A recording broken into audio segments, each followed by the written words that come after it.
అది రామాపురం అనే పల్లెటూరు. రాత్రి 10 గంటల సమయం. బయట ఎడతెరిపి లేకుండా కుండపోత వర్షం కురుస్తోంది. ఉరుములు మెరుపులతో వాతావరణం భయంకరంగా ఉంది. రామయ్య సీతమ్మల పూరి గుడిసెలో ఒక చిన్న ఆముదం దీపం వెలుగుతోంది. గుడిసె పైకప్పు చిల్లుల గుండా వాననీళ్లు లోపల పడుతున్నాయి. ఆ వర్షంలో తడవకుండా రామయ్య తన భార్యను ఒక మూల కూర్చోబెట్టి తాను మాత్రం వానచినుకల కింద తడుస్తూ ఆకాశం వైపు చూస్తూ బాధగా ఏడుస్తున్నాడు. ఎంత గర్మ పట్టింది దేవుడా నాకు. ఈ ఎముకలు అరిగిపోయేలా ఈ మట్టిని నమ్ముకొని బతికాను కానీ నా భార్యను వానకు తడవకుండా ఒక మంచి ఇంట్లో పెట్టలేకపోతున్నాను. ఉదయం నుండి ఈ కుండపోత వాన పడుతూనే ఉంది. ఈ పాడు గుడిసె ఏ గాలికి కూలిపోతుందో అని నా ప్రాణం గాల్లోనే కలిసిపోతోంది. నా ఇల్లాలు తడవకుండా ఒక మూల ముడుచుకుని కూర్చుంది. ఒక మగాడిగా నా భార్యకు కడుపు నిండా పట్టెడు అన్నం, తలదాచుకోవడానికి ఒక మంచి ఇల్లు కూడా ఇవ్వలేని ఈ దరిద్రపు బతుకు నాకెందుకు తండ్రి? నా చేతకానితనాన్ని చూసి నాకే అసహ్యం వేస్తోంది దేవుడా. ఏవండి, ఎందుకలా చిన్నపిల్లాళ్ళ ఏడుస్తున్నారు? మీరేడిస్తే నేను తట్టుకోలేనండి. ఈ చిల్లుల గుడిసెలో వాననీళ్లు పడినా సరే మీ ప్రేమ ముందు నాకా చలి కూడా ఆనందంగానే ఉంటుందండి. మీరు నన్ను మహారాణిలా చూసుకుంటున్నారు. మనకు పూట గడవకపోయినా ఎవరి దగ్గర చేయి చాపకుండా నిజాయితీగా బతుకుతున్నాం. ఆ నిజాయితీకి మించిన ఆస్తి ఇంకేముంది చెప్పండి? దయచేసి కన్నీళ్లు తుడవండి. పగలు పక్కింటవ్వ ఇచ్చిన పిడికెడు బియ్యంతో వేడివేడిగా గంజి కాశాను. 2 గుటకలు తాగండి, ప్రాణం లేచొస్తుంది. రామయ్య గంజిగిన్నె చేతిలోకి తీసుకునేలోపే గుడిసె తలుపును ఎవరో గట్టిగా బాదుతున్న శబ్దం వినిపించింది. ఆ అర్ధరాత్రి పూట ఆ గాలివానలో ఎవరొచ్చారా అని రామయ్య కంగారుగా వెళ్లి తలుపు తీశాడు. బయట వర్షంలో పూర్తిగా తడిసిపోయి చేతుల్లో బట్టల సంచులతో కొండలరావు, అతని భార్య కాంతమ్మ నిలబడి ఉన్నారు. వాళ్లు రామయ్యకు స్వయానా అన్న వదినలు.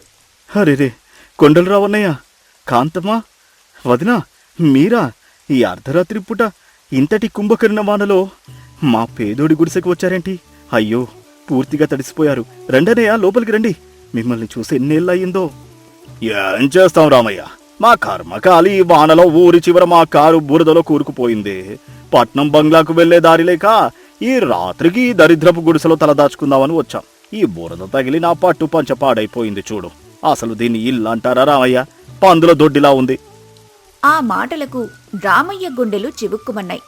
తన సొంత అన్నయ్య ఎప్పుడూ అలా మాట్లాడలేదే అని ఆశ్చర్యపోయాడు. ఇంతలో కాంతమ్మ గుడిసెలోకి అడుగుపెట్టగాని చుట్టూ అసహ్యంగా చూసింది. పైన పడుతున్న నీటి చుక్కలను చూసి ఆమె మరింత కోపంగా అరిచింది. అమ్మో, ఇదేమిల్లు రామయ్య! పైన వాన పడుతుంటే లోపల కూడా వాన పడుతుంది. ఎక్కడ కాలు పెట్టినా బురదే. అయినా మీ అన్నయ్యకు ఎంత చెప్పినా వినలేదు. ఆ పట్నంలో మా పెద్ద బంగ్లా వదిలేసి ఈ అడవిలాంటూర్లో ఈ పూరి గుడిసెకు నన్ను తీసుకొచ్చాడు. నా పట్టు చీరంతా పాడైపోయింది. ఏమే సీత, అలా చూస్తావేంటి? తుడుచుకోవడానికి ఏమైనా పట్టు వస్త్రాలుంటే తీసుకురావే.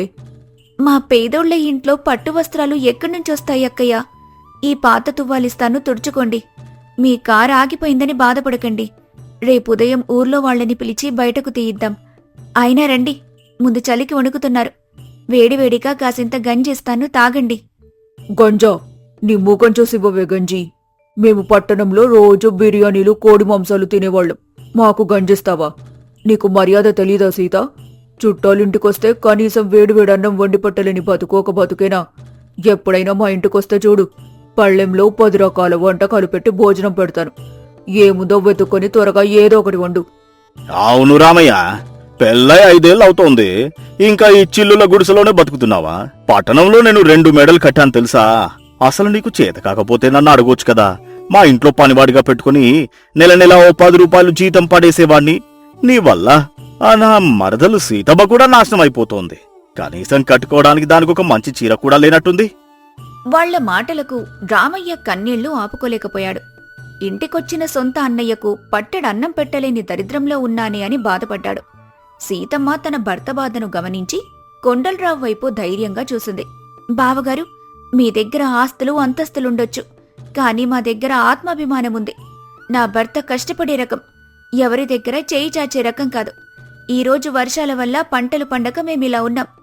అయినా ఇంటికొచ్చిన సొంత అన్నయ్యకు కడుపు నిండా పెట్టలేకపోతున్నామనే బాధ మాకుంది. మీకీ గంజి ఇష్టం లేకపోతే ఒక అరగంట ఆగండి. పక్కింటి ముత్యాలు అన్నయ్య ఇంట్లో పాలు తీసుకొచ్చి వేడివేడిగా టీ పెట్టిస్తాను. అవునన్నయ్య, మిమ్మల్ని ఈ గుడిసెలో కూర్చోబెట్టినందుకు నన్ను క్షమించండి. నేను సీతమ్మ వెళ్ళి పాలు తీసుకొస్తాం. మీరు కాస్త ఆ మంచం మీద కూర్చొని విశ్రాంతి తీసుకోండి. సీతమ్మ ఒక చేతిలో చిన్న గొడుగు, మరో చేతిలో ఒక గిన్నె పట్టుకుని రామయ్యను తీసుకుని బురదదారిలో పక్కింటి ముత్యాలు గుడిసె వైపు నడుచుకుంటూ వెళ్ళింది. వాళ్లలా వెళ్లగానే గుడిసెలో కొండలరావు, కాంతమ్మలు ఒక్కసారిగా తమ నటనను ఆపేశారు. కాంతమ్మ వెంటనే కొండలరావు భుజం మీద తలపెట్టి బోరున విలపించింది. నా వల్ల కావటం లేదండి. నా సొంత మరిదైన రామయ్యను నా కళ్ళెదురుగా అంత మాటలు అంటుంటే నా గుండెలు పగిలిపోతున్నాయండి. వాళ్ల పేదరికాన్ని చూసి నాకే కుమిలిపోవాలనిపిస్తుంది. అసలు నా తోటి కోడలు సీతమ్మ ఎంత మంచిది. మనం ఎన్ని మాటలన్నా ఎదురు చెప్పకుండా, కోపం తెచ్చుకోకుండా పాలు తేవడానికని ఆ గాలివానలో వెళ్ళింది. ఇక నా వల్ల కాదు. వాళ్ళు రాగానే నిజం చెప్పేద్దాం. ఏడవకు కాంతం, నేను వాళ్ళని ఆ మాటలన్నప్పుడు నా గుండె కూడా రంపంతో కోసినట్టే అయ్యింది. కాని వాళ్ళ మనసు మారలేదని తెలుసుకోవడానికే కదా నేను ఈ నాటకం ఆడాను.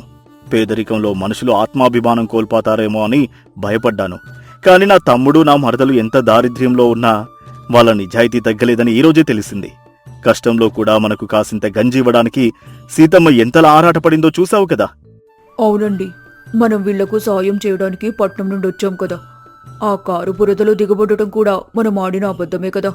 అసలు మనం వీళ్ల కోసం ఊరి మధ్యలో ఆ 2 అంతస్తుల పెంకుటిల్లు కొన్నామని, రేపే వాళ్ళు నా ఇంట్లోకి పంపిస్తున్నామని ఎప్పుడు చెబుదామండి? నా మరిది బాధ నేనిక చూడలేను. ఇప్పుడే చెబుదాం కాంతం. వాళ్ళు రాగానే ఈ పెంకుటింటి దస్తావేజులు, ఆ వ్యవసాయం చేసుకోవడానికి తెచ్చిన 1,00,000 రూపాయలు వాళ్ళ చేతిలో పెడదాం. నా ఆస్తిలో సగం నా తమ్ముడిదే అని ఈరోజే వాళ్ళకి చెబుదాం. నువ్వు కళ్ళు తుడుచుకో, వాళ్ళు వచ్చేస్తున్నారు. 10 నిమిషాల తర్వాత సీతమ్మ, రామయ్య పాలకిన్నె తీసుకుని వచ్చారు. వాళ్లతో పాటే పక్కింటి ముత్యాలు మరియు ఊరి పెద్ద పంతులుగారు కూడా ఆ గుడిసెలోకి వచ్చారు. ముత్యాలకు సీతమ్మ ద్వారా విషయం తెలిసి చుట్టాలు రామయ్యను అవమానిస్తున్నారని పంతులుగారిని తీసుకునొచ్చాడు. ఏమయ్య కొండలరావు, పట్నంలో 2 బిల్డింగులున్నాయని నీకంత బలుపా? కారు ఆగిపోయి ఊరికొస్తే తమ్ముడి గుడిసెలో తలదాచుకుంటూ నీకు గూడిచ్చిన వాణ్ణే అవమానిస్తావా? నీకు డబ్బుంటే నీ ఇంట్లో పెట్టుకో. మా ఊరి బిడ్డను తిడితే మేమూరుకోం. అవును కొండలరావు, రామయ్య పేదవాడు కావచ్చు, కాని ఊర్లో వాడికి ఉన్న మంచితనం ఏ కోటీశ్వరుడికి లేదు. సొంత అన్నానివి అని వస్తే వాడి ఇంట్లో పడుకుని వాడినే తిడతావా? కడుపు కన్నం లేక వాళ్ళు పడుతున్న కష్టం నీకు నాటకంలా ఉందా? మర్యాదగా వాళ్ళకు క్షమాపణ చెప్పు. అయ్యో వద్దు పంతులు గారు, ఆయన నా సొంత అన్నయ్య. ఆయనకు నన్ను తిట్టే హక్కుంది. వాళ్ళనేమి అనకండి. అవును ముత్యాలు, వాళ్లది పట్నం కదా, ఈ గుడిసె చూసి భయపడ్డారు. అంతేకాని వాళ్ల మనసులో ఎలాంటి చెడు లేదు. మీరు వాళ్ళని ఏమి అనకండి. అక్క, మీరు కూర్చోండి, నేను టీ తీసుకొస్తాను.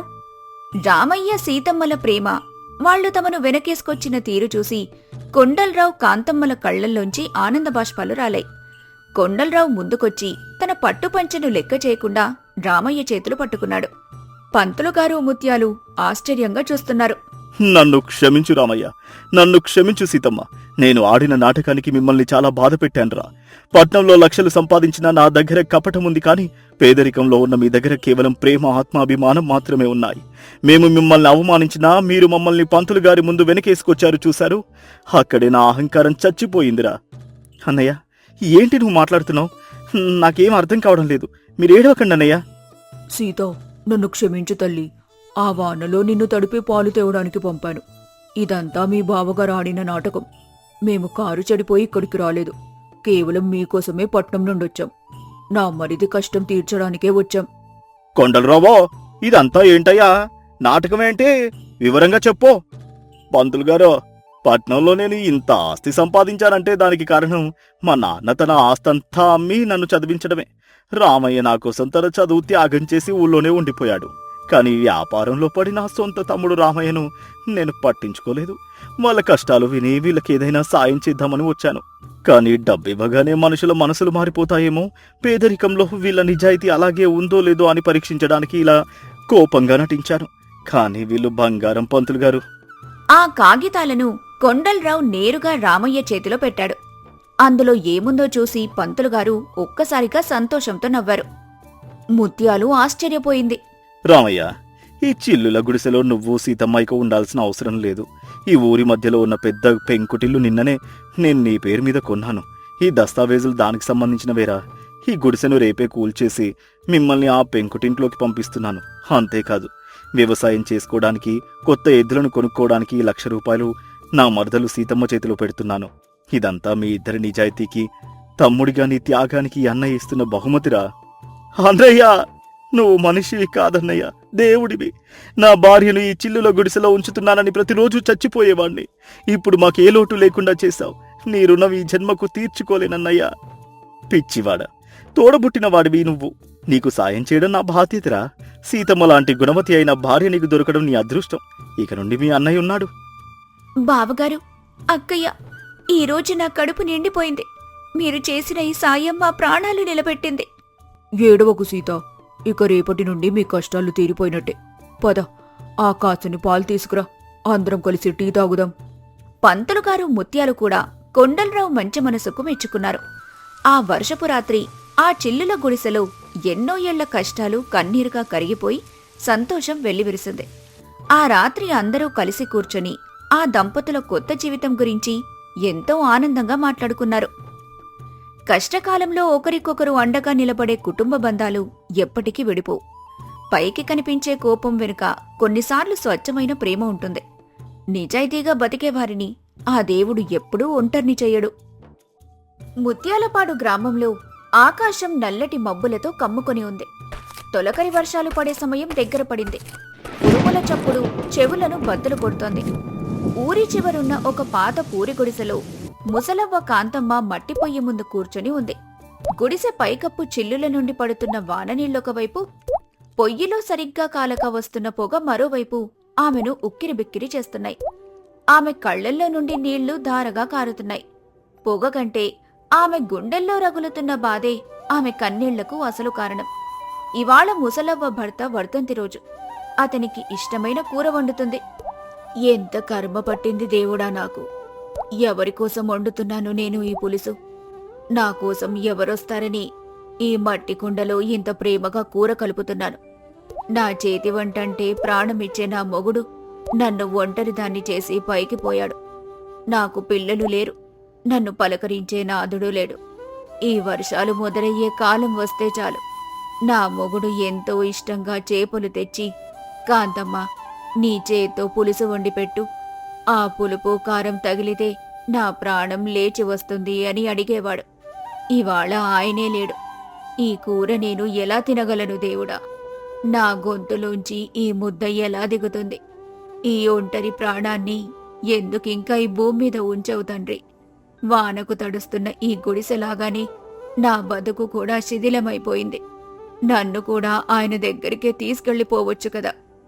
కాంతమ్మ ఏడుస్తూనే కన్నీళ్లు తుడుచుకుంటూ చింతపండు పులుసు, కారం వేసి అద్భుతమైన చేపల పులుసు వండింది. ఆ గుడిసె అంతా గుమగుమలాడిపోయింది. సాయంత్రం అయ్యింది. అప్పుడే ఆ వర్షంలో తడుచుకుంటూ ఒక వ్యక్తి కాంతమ్మ గుడిసె దగ్గరికొచ్చాడు. అతనే సుబ్బారావు, కాంతమ్మ భర్తకు సొంత అన్న కొడుకు. పక్క ఊర్లో పెద్ద వడ్డీ వ్యాపారం చేస్తాడు. లక్షలకు లక్షలు వడ్డీలు తిప్పుతాడు. కాని కట్టుకోవడానికి మాత్రం మాసిపోయిన బట్టలే వాడతాడు. అబ్బా, ఏమి వాసన! అవ్వా, ఓ అవ్వా, గుడిసెలో ఉన్నావా? నేనేనే, నీ కొడుకు లాంటి వాణ్ణి, సుబ్బారావునొచ్చాను. సుబ్బారావు, నువ్వా నాయనా? వానలో తడిచిపోయినట్టున్నావు, లోపలికి రా.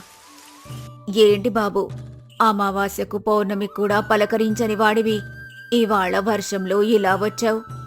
అదేంటవ్వా అలా అంటావు? చిన్ననాన్న అంటే నాకు ఎంత ఇష్టమో నీకు తెలియదా? ఇవాళ చిన్ననాన్న వర్ధంతి కదా, ఆయన గుర్తుకొచ్చి నా కళ్ళెంబడి నీళ్ళాగలేదు. అందుకే పక్క ఊరు నుండి బండెక్కి ఇలా పరిగెత్తుకొచ్చాను. పైగా నువ్వు ఈరోజు ఖచ్చితంగా చిన్ననాన్నకి ఇష్టమైన చేపల పులుసు వండుతావని నాకు తెలుసు. నీ చేతి వంట తిని 3 ఏళ్ళయిందవ్వా. వీడి వాలకం నాకు తెలియనిదా? వీళ్ళయ్యే మహా పిసినారనుకుంటే వీడు వాడికన్నా ఆకు ఎక్కువే చదివాడు. నా మొగుడు పోయినప్పుడు ఆఖరి చూపుకు రానివాడు ఇప్పుడు వర్ధంతట. కేవలం నేను చేసే చేపల పులుసు పైసా ఖర్చు లేకుండా తినొచ్చని వానను కూడా లెక్క చేయకుండా వచ్చాడు. దరిద్రుడా, ఈ అవ్వ ఒక పూట తిని బతుకుతుందో లేదో అని ఒక్కరోజైనా అడిగావురా? నా చేతికొక పండు కూడా తేలేదే. అయినా ఇంటికొచ్చిన చుట్టం కడుపు మార్చకూడదు. మంచిది నాయనా, కూరైతే వండాను కాని ఇంట్లో పిడికెడు బియ్యం కూడా లేవు బాబు. నీ దగ్గర ఒక 5 రూపాయలుంటే ఇవ్వు.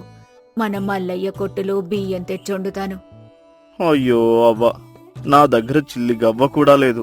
దారిలో వాన పడుతుంటే జేబులో ఉన్న 10 రూపాయలు జారి బురదలో పడిపోయాయి. నేనేమో నీ మీద ప్రేమతో వస్తే నువ్వు నా దగ్గరే డబ్బులు అడుగుతావా?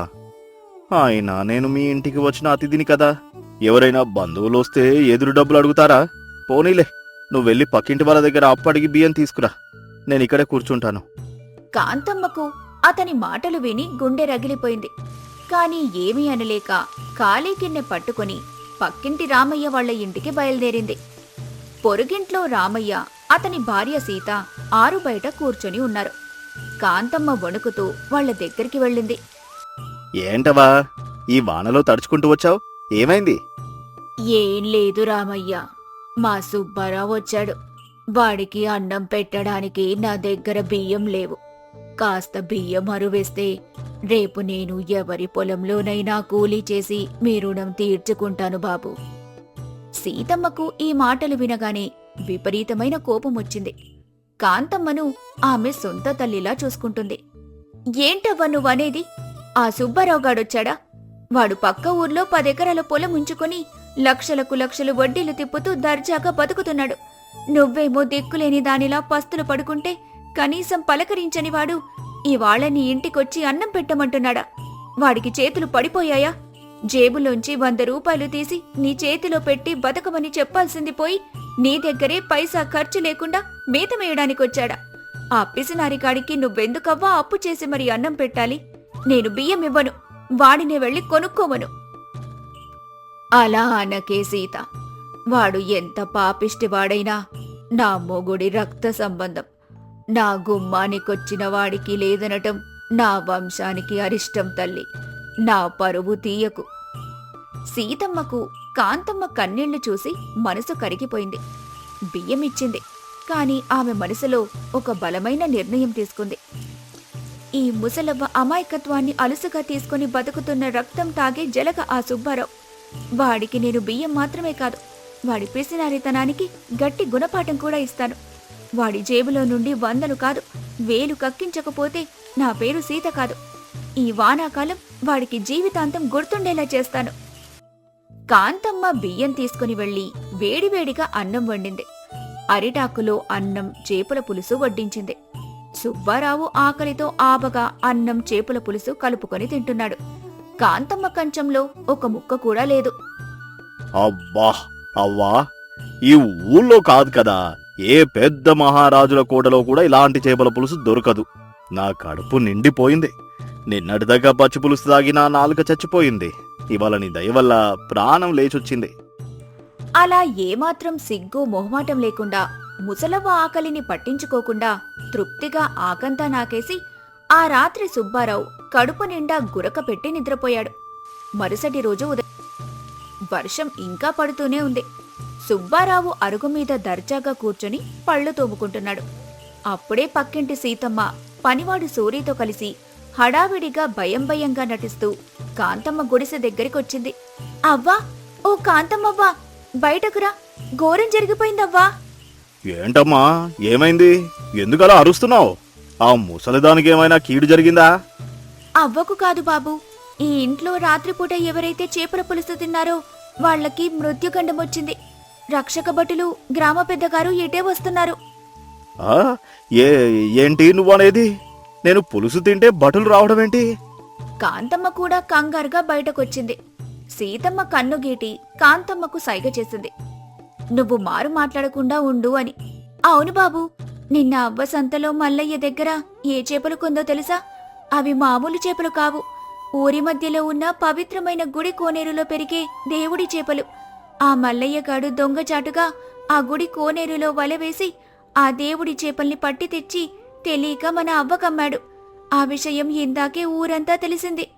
అవునయ్యా పట్నం బాబో, ఆ దేవుడి చేపలు తిన్న వాళ్లకు 10 ఏళ్ల కఠిన చెరసాల శిక్ష వేయాలని, 10,000 రూపాయలు జరిమానా కట్టాలని గ్రామ పంచాయతీలో తీర్మానం చేశారు. ఆ మల్లయ్యగాడిని అప్పటికే చెట్టు కట్టేసి రక్షక భటులు చితక్ కొడుతున్నారు. వాడు ఆ చేపలు కాంతమ్మకమ్మానని చెప్పాడు.